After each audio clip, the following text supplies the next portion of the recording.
question about my process. If I find some blockage that something is preventing me from doing something, for example, doing the work that I have to do sometime this coming week, and or preparing for an exam, a major exam in my higher education, something like that. I very often find myself blocked and can't bring myself to even study until the very end. And then when there's enough psychic pressure, psychic energy pushing on me, saying, you've got to study now, then I do it, okay?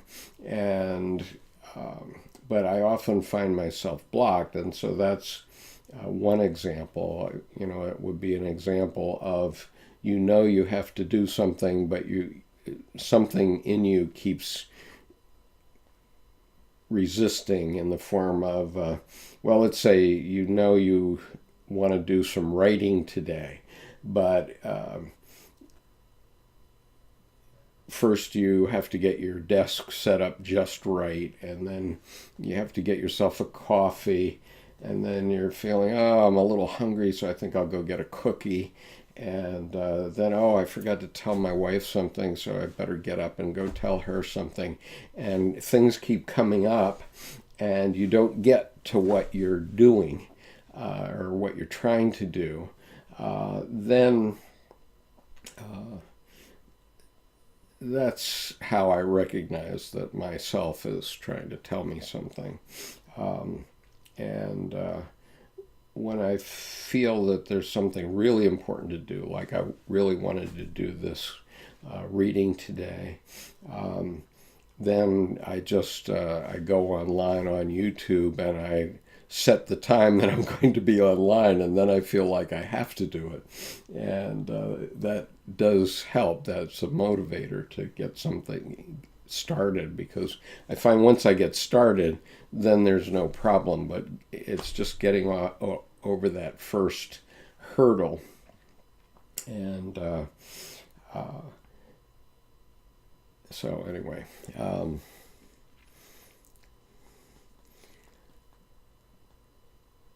yeah. I like Gray's comment. Of course it calms you down. It's Jung Fu.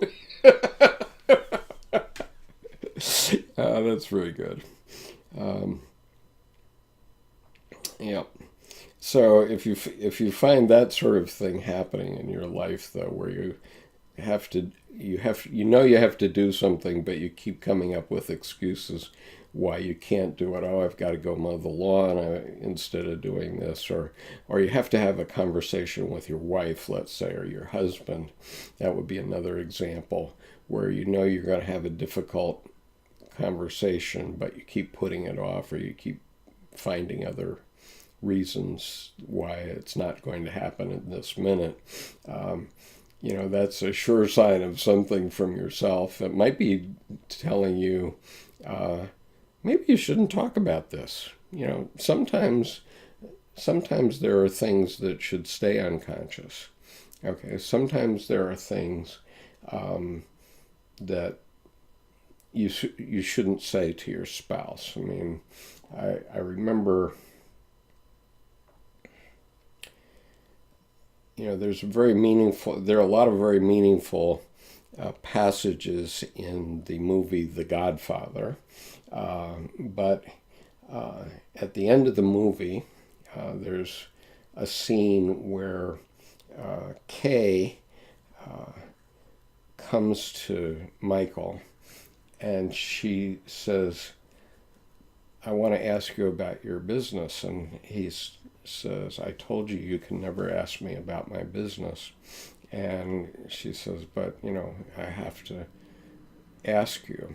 And he says, fine, this one time I will let you ask me about my business, but never again. Is that understood? And she says, yes. And so she asks him something like, did you kill the men who killed Santino, his brother, who was killed in the movie.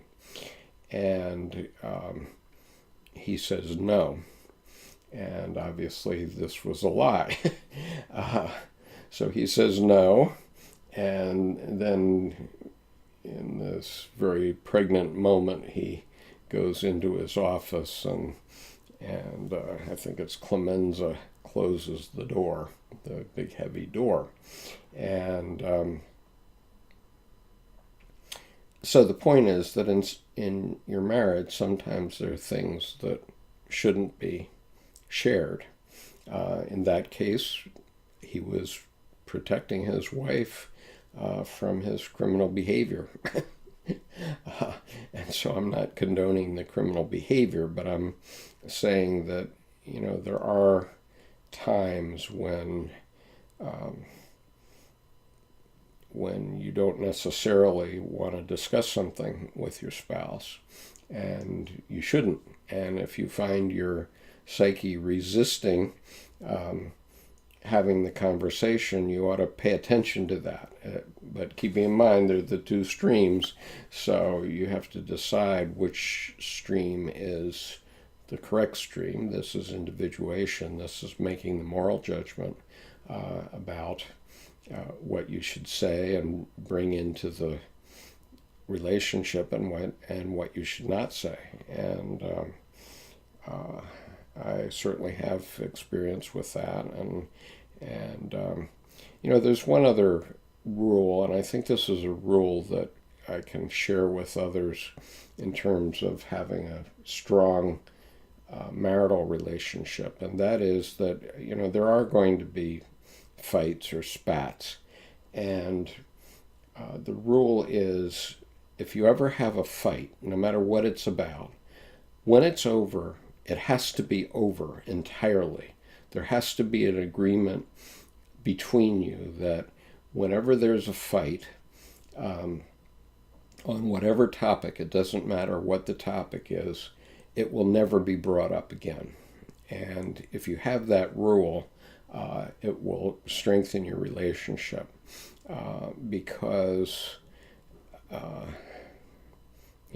know that I lost my first marriage because every time there was a dispute between me and my first wife, she would bring up every transgression since the beginning of the relationship. And so, she just pile it on and pile it on and pile it on.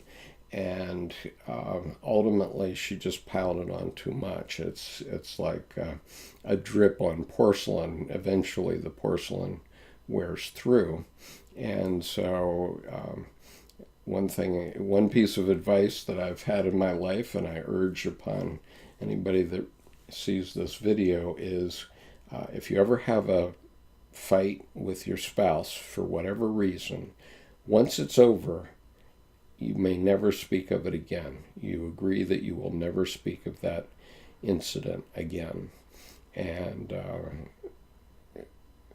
I've had a few with my current wife. We've been together for quite some time now, 33 years, going on 33 years. And we've had that understanding between us, and it's served us quite well, I think.